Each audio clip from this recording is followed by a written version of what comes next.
जय सद्गुरू. तुमचं पुन्हा एकदा आपल्या चॅनलवर स्वागत आहे.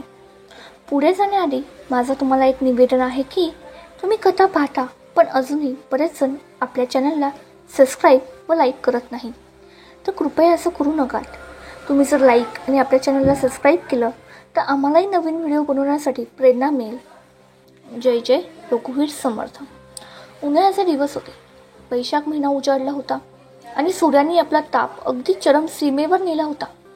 आकाशात ढगांचा नामो निशाण नव्हता. शेतीमुळे तप्त झाले होते. कुठेही सावलीची जागा दिसत नव्हती.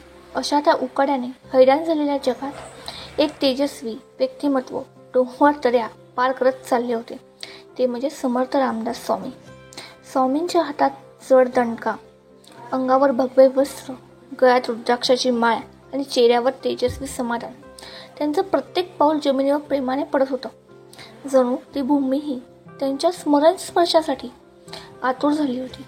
भ्रमंती करत करत ते एका विस्तीर्ण शेताजवळ आले. शेत उन्हाने अगदी करपलेलं, जणू जमिनीवरही थकवा उतरलेला. दूर कुठेतरी बैलजोड्यांची हालचाल दिसत होती. त्याच्या मागे एक कष्टाळू शेतकरी नांगर चालवत होता. समर्थ थोडे थांबले. त्यांनी त्या शेतकऱ्याकडे पाहिलं. त्याच्या नजरेत करुणा होती. मग ते सावकाश चालत शेतकऱ्याजवळ पोचले. राम राम बापू. समर्थांनी साथ घातली. शेतकरी थबकला. तो ओल्या कपड्याने चेहरा पुसत आला. राम राम महाराज. या. सावली नाही पण तरी पाण्याने स्वागत करू शकतो. समर्थ हसले. तुझं मन शुद्ध आहे, ते स्वागतासाठी पुरेसं आहे. शेतकऱ्याचं नाव होतं गणू. त्याने लगेच घरी जाऊन एका लोट्यात थंड पाणी आणलं. समर्थांनी पाणी घेतले. डोळे मिटून ते पाणी पिलं आणि म्हणाले, हे पाणी नाही रे, अमृत आहे. गणूच्या डोळ्यात पाणी आलं. महाराज, तुम्ही एवढ्या उन्हात फिरता, विश्रांती घ्या. माझं घर साधं आहे पण मनापासून तुमचं स्वागत आहे. समर्थांनी मान डोलावली. त्या दिवशी उकाडा, त्यांची चाल आणि शेतीतली शांतता सर्व कसं एक विलक्षण आध्यात्मिक वातावरणात विलीन झालं. समर्थांनी पाणी पिऊन शेताच्या बांधावर विसावले. समोर दूरवर नांगर फिरवत असलेला गणू त्यांच्याजवळ बसला. काही जण शांततेत गेले. वाऱ्याचा एक सौम्य झोत आला. जणू निसर्गाने थोडीशी करुणा दाखवली होती. महाराज, गणू हळू आवाजात बोलला, मी तुम्हाला एक गोष्ट सांगू इच्छितो. बोल बापू, मोकळं मन कर. समर्थांनी प्रेमाने उत्तर दिलं. माझा लहान भाऊ आहे नामदेव. लहानपण अगदी हुशार गोड होता, पण एक दिवस नदीत बुडल्याच्या भीतीने काहीतरी विचित्र घडलं. तेव्हापासून त्याचं वागणं बदललं. लोक म्हणतात तो वेडा झाला. आईबाप गेल्यावर मीच त्याला सांभाळतो. तो घरात बसून गातो, कधी रडतो, कधी हसतो. लोक त्याची थट्टा करतात, पण माझ्या मनात एकच इच्छा आहे, तो बरा व्हावा व स्वाभिमानाने जगावा. गणूच्या डोळ्यात अश्रू तरळले. त्याचा जीव भावाच्या अवस्थेमुळे तुटलेला होता. समर्थ काही क्षण गंभीर झाले. मग म्हणाले, गणू, तुझं मन शुद्ध आहे. अशा मनातून निघालेली प्रार्थना अवकाशालाही हलवते. पण लक्षात ठेव, वेडेपणाच्या आड देवाचं एक अनोखं लीला असते. कधी कधी देव भक्ताला वेड्याचं रूप देतो, पण त्यामध्ये गूढ अर्थ लपलेला असतो. गणू थोडा विचारात गेला. म्हणजे महाराज, तो बरा होईल का? त्याचं उत्तर तुला शोधायचं आहे. तू त्याच्यावर किती प्रेम करतोस, त्याची सेवा कशी करतोस यावर त्या इच्छेचं फळ अवलंबून आहे. त्याच वेळी घराच्या दिशेने एक असतमुख, थोडा अस्वस्थ पण निरागस चेहरा धावत आला. तो म्हणजे नामदेव. दादा दादा, कोण आहे हा बाबा? याला आपण पाणी दिलं का? समर्थाने त्याच्याकडे पाहिलं. त्याच्या डोळ्यात निरागसतेचा झरा वाहत होता. नामदेव पुढे आला आणि समर्थांच्या जवळ बसला. काही क्षण काहीच न बोलता त्यांनी समर्थांच्या पायावर हात ठेवला.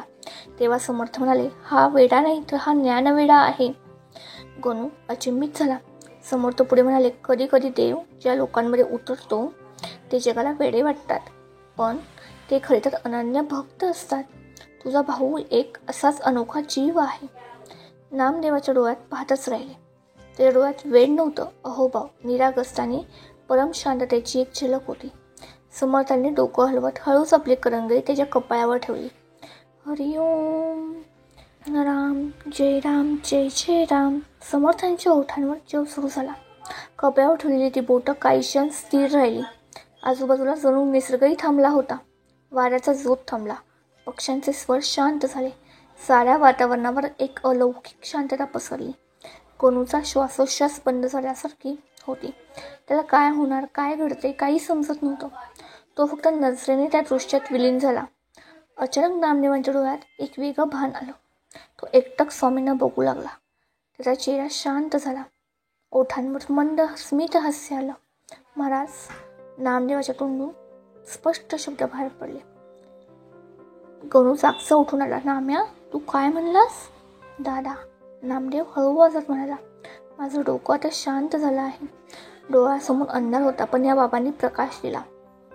समर्थ हसले. मी काही केलं नाही.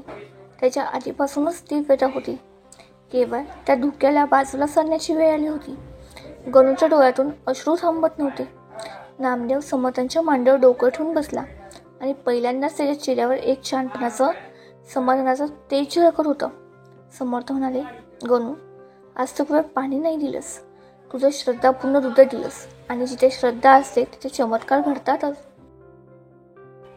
तुम्हाला ही कथा आवडली असेल तर लाईक करा, सबस्क्राईब करा आणि कमेंटमध्ये जय रघुवीर समर्थ नक्की लिहा. भेटू पुन्हा. तोपर्यंत जय सद्गुरू.